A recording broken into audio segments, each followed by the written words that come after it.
And then when I read your backstory, I was like, how is he so strong? How is he mentally so strong to be there for other people, to help them? Because that would crush so many lesser people, and you're using your pain as a kind of a way to help others.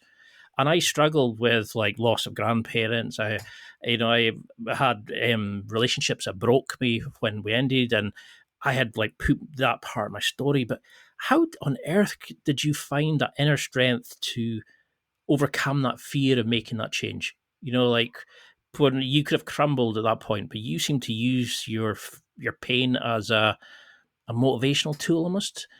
Where do you think that came from?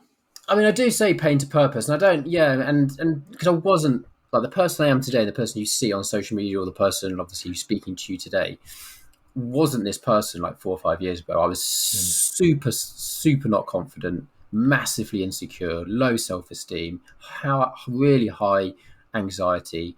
I wouldn't. I was. Yeah, it was. I wouldn't. I was a very private person as well, and so I've really done a 360. I mean, I wasn't. I was into exercise, but like I've done a few marathons, and I exercise probably 2 or 3 times a week, and I think, as I say, that Goggins book, I think just changed everything. I just was like, wow, look, like this, because he talks about the 40% rule and obviously the cookie jar and all these different things. And I was just like, yeah, there's just so much more here to what I can achieve. And I just thought, do you know what? I can't let this define me. I've still got a long way to go. Yeah. And at that time, like, obviously for that a lot, for a couple of years after, even throughout the whole process I was going through, like I didn't want to be here. Like I would have committed suicide easy if I probably had enough. You could probably say balls to do it. To be honest with you, I mean, I thought about it, I planned it, but I never really went through with it. I only got close maybe once before.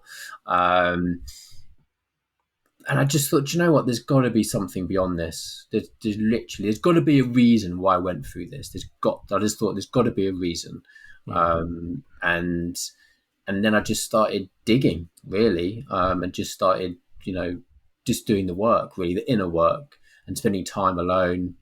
I've spent a lot of time alone, which I used to for a long time hate, and now I enjoy that period, and I do talk about that, going dark and just working on myself and just getting better, and put myself in difficult situations, challenging situations, and see how I handle it. And that's why I tried to, as mentioned a little bit earlier, to try to do the joggle, the run this year, just to see how I'd cope mentally. Obviously doing this Navy SEALs thing next month. I've done stand-up comedy, which I would never have done 4 or 5 years ago. Put myself in really difficult situations just to see how I can react in those situations. Because I want to show people, it's not for me personally, it's to show others really that anything is possible. And I was this person who was this way 4 or 5 years ago, and now is this person, and I'm not special. I've just sort of been committed to change, really. I mean, that's why I always say to people, it's like if you're not making it something different, you're going to stay exactly where you are.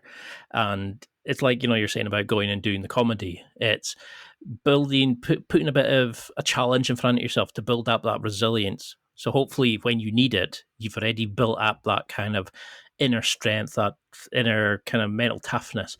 But I think you said a quote somewhere where it was, whereas I had to write it down.